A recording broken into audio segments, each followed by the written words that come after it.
It took 4 years, 15 different cameras, and countless bodies of water to make their Netflix original documentary, Resurface. We'll talk to the filmmakers about the lessons they learned this week on Make It.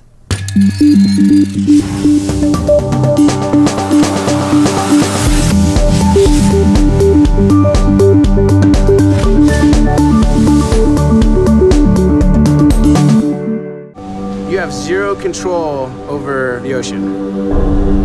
The only thing that you have control over is your attitude and your actions. In the United States, current rate is 22 veterans kill themselves every 24 hours. I went to Iraq and I came back a completely different person. You start thinking about the firefights you've been in, the dead bodies you've seen. Excuse me. I've been on just about every drug on the market. I figured I'd be okay with dying. Surfing, that was the biggest thing on my bucket list. I was gonna go surfing, go home, and commit suicide.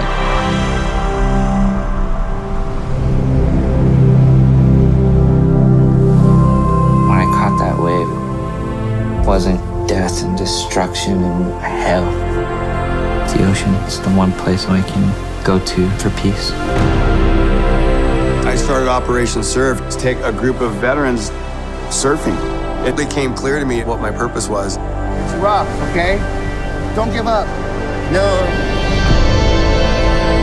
Surfing is medicine. It helps them describe themselves with a new story. Not only changed my life, it saved my life.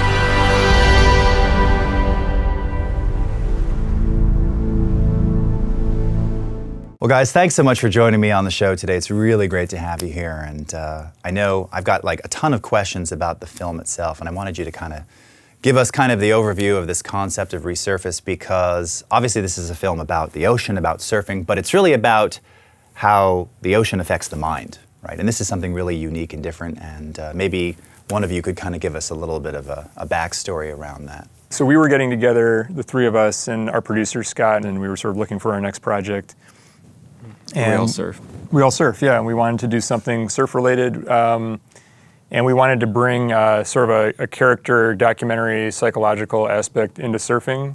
So we knew there was a lot that wasn't being explored. So we weren't really interested in making a traditional surf film. And we started exploring these different ideas, and we looked into a surfing doctor, what surfing does to the brain, the neurology of surfing. And through our research, we found surf therapy for vets. Now, you started this back in 2013, I think, right? Right, yeah. I was curious about, where did you start? Sure, it started briefly with actually shooting active duty Marines, and we sort of quickly found out that we didn't really have permission to do that because you have to go through the entire Army. So then we just moved from that to veterans, and we found 2 programs in California that both do surf therapy for vets, Jimmy Miller Foundation and Operation Surf.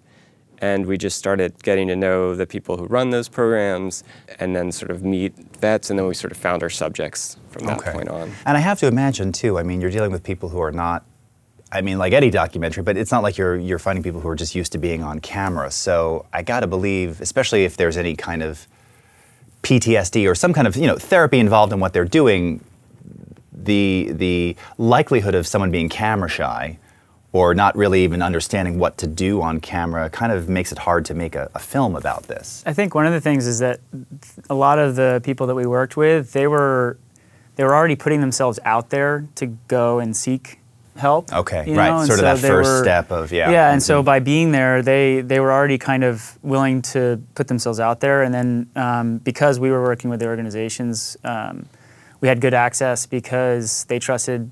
I think they sort of said, okay, well, if Van, one of our main characters, is okay with the camera crew being there, then maybe I'll give it a chance. Now, I was actually just going to ask you about that. So now, in talking with Bobby and some of the other characters, I mean, obviously, there's sections where you're probably interviewing about some of the traumas or the things they experienced. So how in depth did they go, or were they allowed to go in terms of talking about the experience They could go as far as they wanted because they were all, you know, out of the military. So they were free to sort of say what they wanted to say. When we first interviewed Bobby, he was nervous because he knew we were going to be asking him about these really traumatic things in great detail. Hey, you know, tell us about your combat experience. Tell us about people who you lost in combat and what it was like. So I think he was willing to do it. He was bracing himself.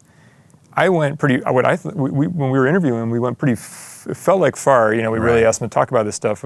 We were feeling very sensitive to where he was at. When we were done, he was visibly relieved, and he was like, you know, I thought you guys were going to go way darker than that. And I thought, wow, we talked about some really dark stuff. So I think...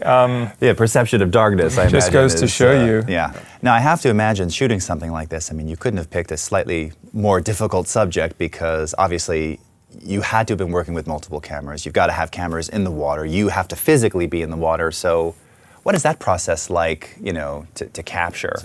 Yeah. So Wynn and I co-DP'd the project, and part of that was because exactly that. We knew that there was going to be, you know, we want to capture what's going on in the water, but we also need to get their reaction when they get out of the water. And you can't very well, you know, be in a wetsuit very comfortably shooting with sound on the beach and then also be in the water. So we would often split duties. Sometimes we had 2 cameras on the beach. Josh shoots as well.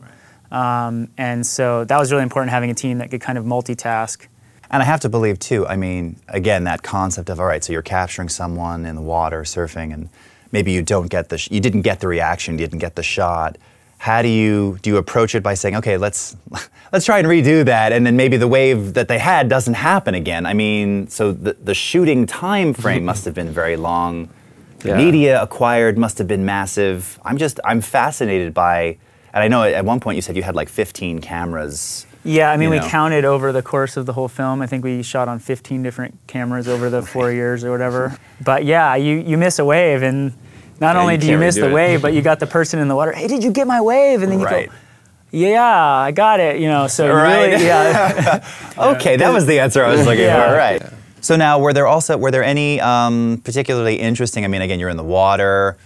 I imagine there's some wildlife, some things floating around in there as you're filming. Anything interesting happen there? Yeah. One day, our main subject, Bobby, came in. We were filming him surfing, and he came in. He said, "This shark came and it like brushed me and it scared me." And we're like, "Yeah, whatever."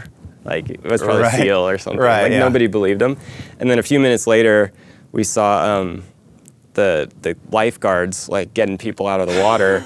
And then this lady had her board, and she had just been attacked by a great white shark, and there was this giant bite out of her board. Really glad that nothing happened there, because you know we're really working hard to get these vets into the water and comfortable with being in the ocean and all that, and like the last thing you want is like a shark incident. To How much did technology play a role in allowing you to make this film? Sharing of project files and stuff. I mean, that's something that when you have a team effort like this, like being able to share, you know, just send a file up and whatever, and then somebody else can open it and work in that space is like essential, especially when it's a total collaborative effort. And that's a reality today. I mean, I think people still, I mean, we hear it a lot, but it is a reality that really sort of, you know, cloud-based collaboration, editing, it's a real thing now. I mean, we've been talking about it for years. It's kind of had the slow ramp up as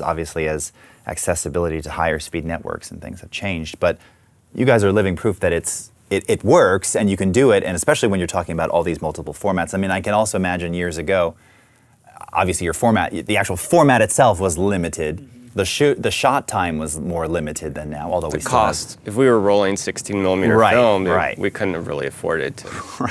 Oh, and then, you know, we used drones a little bit, not a ton, but we were in the water with cameras that it would have been tricky. In fact, by the end of the shoot, we even put a lav on somebody a couple people out in the waves, which we didn't utilize a lot, but like we did get some good moments from that, and that's something that, I mean, we couldn't even figure out how to do that in 2013 when we started filming.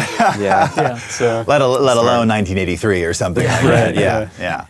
All right, so now where can people go if they want to see, obviously Netflix, but where else can they go to find out more just about, I think just the production parts of it are so interesting, and like individual character essays and things like that. Well, we have a website for the film that just, filmmakers have created, resurfacethemovie.com. Okay.